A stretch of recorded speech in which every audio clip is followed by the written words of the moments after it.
बिस्मिल्लाहिर्रहमानिर्रहीम। नसीहा मत कर नसीहत दिल मेरा घबराए है, मैं उसे दुश्मन जानूं जो मुझे समझाए है। गुज़श्ता 2 दिन पहले की गालिबन बात है, एक वीडियो सामने आई। आप स्क्रीन के ऊपर वो वीडियो भी देख रहे होंगे और इसके अलावा 2 वीडियोस इसके साथ मैं और चलाऊंगा।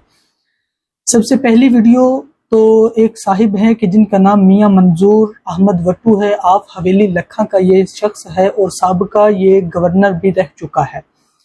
ये साहिब नमाज जनाजा पढ़ने के लिए आते हैं। आने के बाद अपनी जो V8 है वो पहली सफ के अंदर दाखिल करते हैं और लोगों का एक साहिब का बयान सामने ये भी सुनने को आया कि उनके पाँव का मसला था, उनकी टांगों का मसला था, ज़्यादा उनकी उम्र है, ये सब कुछ मैं मान लेता हूँ कि वो उधेड़ उम्र के अंदर है, मान लिया। मैं ये भी मान लेता हूँ कि वो चलने फिरने से कासिर हैं, मैंने मान लिया। मैं ये भी मानने को तैयार हूँ कि उम्र का तकाजा है, जनाजा पढ़ने के लिए आए हैं, मैंने ये भी मान लिया कि हर एतबार से वो देखा जाए।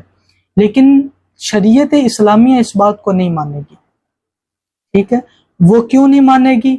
आप बीमार हैं तो बीमारी की हालत के अंदर आपको बैठने की इजाजत है, लेकिन यूं गाड़ियों के अंदर बैठकर नमाज जनाजा पढ़ने की इजाजत नहीं है।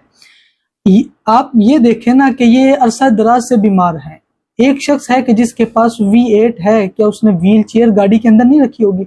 मैंने कई ऐसे शख्स देखे हैं कि जो चलने फिरने से कासिर गाड़ी के अंदर बैठते हैं, व्हील चेयर उनकी डिक्की के अंदर पड़ी होती है। चलें ये भी मान लिया कि व्हील चेयर अवेलेबल नहीं थी, ये भी मान लिया मैंने। और मैं ये भी मानता हूं कि वहां पर कुर्सी भी कोई अवेलेबल नहीं थी, गाड़ी के अंदर बैठना मजबूरी तो इन साहिब से मेरा सादा सा सवाल है कि जब आपने दीन नहीं पढ़ा होगा, आपके बच्चे दीन कैसे सीखेंगे? जब आपके बच्चों ने दीन नहीं पढ़ा होगा तो इस तरह की औलाद ही पैदा होगी। जब इस तरह की औलाद पैदा होगी तो उनके आगे वाले लोगों ने कैसे दीन पढ़ना है? आगे वाले बच्चों ने दीन कैसे पढ़ना है? तो मुझे ये बताएं कि साबका अगर गवर्नर पंजाब रह चुके हैं, इनको इतना ही शाऊर नहीं है कि मैंने नमाज पढ़ने के एतबार से मुझे किन किन शरीयत ने चीज़ों से मना किया है, किन की इजाज़त दी है, सारा कुछ है। जिसको नमाज के मुतालिक इन चीज़ों का पता नहीं है वो हमारे सर के ऊपर बैठ गया है और हमारा गवर्नर पंजाब लग चुका है। ये हमारे मुल्क पाकिस्तान के पढ़े लिखी अवाम का अलमिया है। चले दूसरी बात के ऊपर आते हैं। एक शख्स है कि जो चलने फिरने से कासिर है। वो साहिब एक उनकी इतनी तारीफात बयां कर रहे थे कि मेरा इनके ना बच्चों से यानी पोतों से राबता हुआ। वो कहते हैं ये बहुत शदीद बीमार है, सारा कुछ है। ठीक है, मान लेते हैं। लेकिन ये जो वीडियो आप सामने देख रहे होंगे, ये साहिब खुद V8 से निकलते हैं, ना तो कोई बंदा इनको सहारा दे रहा है, ना ही इन्होंने व्हीलचेयर इस्तेमाल की है। सिर्फ एक स्टिक जो बुजुर्ग इस्तेमाल करते हैं वो स्टिक पकड़ी हुई है, और वो स्टिक भी यूं पकड़ी हुई है, हाथ का बैंड साफ नजर आ रहा है।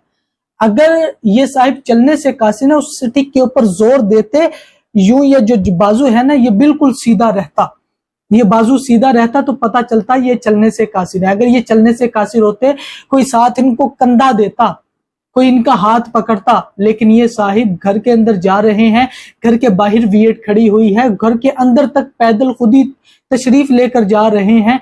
ना कोई सहारा इस बंदे को दे रहा है, ना कुछ और। ये कोई सादी सी बात नहीं है, ये इस बात का बेहतरीन सबूत है। नमाज जनाजा के अंदर कितना टाइम लगता है? 1 से 1.5 मिनट लगता है, ज्यादा से ज्यादा 2 मिनट लगती है नमाज जनाजा पढ़ने के एतबार से। ये साहिब अगर अपनी गाड़ी से निकलकर घर तक आहिस्ता आहिस्ता चल सकते हैं तो मोहतरम नमाज जनाजा के अंदर भी कुर्सी या कोई और चीज इस्तेमाल कर लेते, या बैठकर ही नीचे जमीन के ऊपर बैठकर पढ़ लेते। बैठना था ना। आप ये देखें कि कतई सफ हो रहा है, एक सफ पहली सफ मुतासर हो रही है, दूसरी पीछे वाली, और शायद तीसरी भी सफ मुतासर हो रही है। तो मुझे ये बताएं कतई सफ करना क्या है? क्या आपको इस बात का नहीं पता? आपको इल्म का पता होता तो आपको पता होता है कि कतई सफ का हुक्म क्या है, कतई सफ के ऊपर क्या हुक्म लगाया जाता है। और रही दूसरी बात, मुझे लगता है इन साहिब ने ना पहली सफ की बड़ी फजीलत सुनी है हुजूर अलैहिस्सलाम की हदीस मुबारका में। तो इन साहिब को बताता चलूं कि पहली सफ की नमाजों के अंदर फजीलत है, नमाज जनाजा के अंदर फजीलत नहीं। नमाज जनाजा के अंदर आखिरी सफ के अंदर फजीलत है। आप आखिरी सफ के अंदर अपनी गाड़ी को ले जाते, लेकिन नहीं, ये काम हमने कहाँ करना था जब हमने शोहरत ही हर चीज दिखानी हो। 2 बार।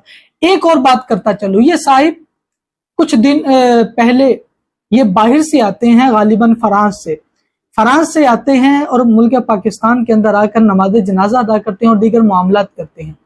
تو میرا صاحب سے سادہ سا سوال ہے کہ جب ایئرپورٹ کے اوپر آپ جہاز کے اوپر چڑھنے لگے تو کیا یہی V8 یا کوئی اور گاڑی آپ کو جہاز کے بالکل ڈور کے اوپر چھوڑ کر گئی تھی؟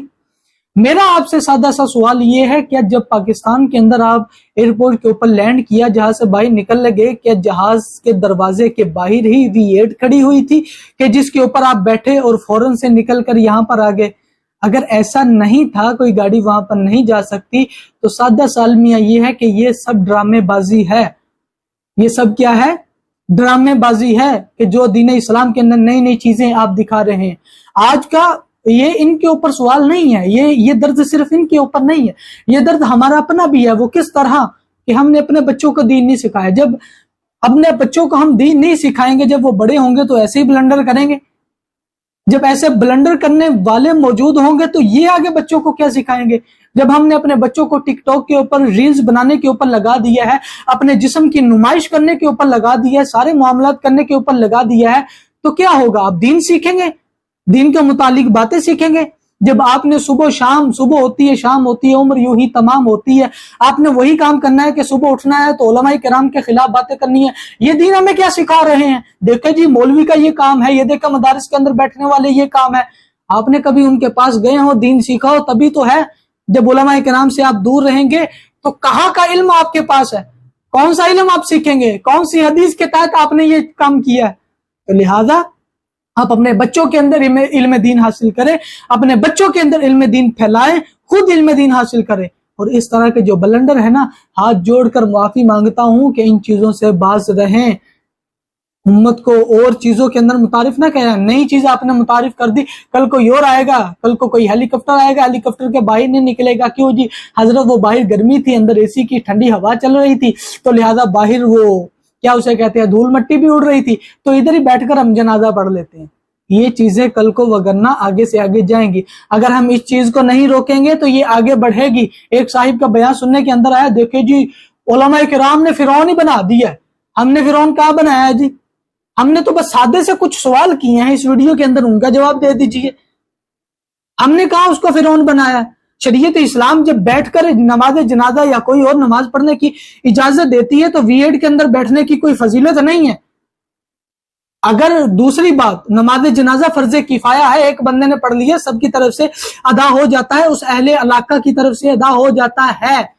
حضرت صاحب کسی اور کو ہی بھیج دیتے یا کوئی اور معاملہ کر لیتے، ان کے اور بھی رشتہ دار آئے ہوں گے، سارا کچھ معاملات ہویا ہوگا، لیکن آپ محترم فرض کفایہ کے اندر عمل کرتے ہوئے بہت ساری آپ نے بلنڈر دکھائے ہیں۔ تو گزارش ہے کہ آپ اپنی صفوں کو سیدھا کریں، اور جو ان کی معاملات کے اندر ان کی شانیں بیان کر رہے ہیں نا، تو محترم ان سے بھی گزارش ہے کہ پہلے شریعت کا دیکھیں، ان چیزوں کو آپ، ان معاملات کو آپ بعد میں دیکھیں گا۔ واحسن الجزا۔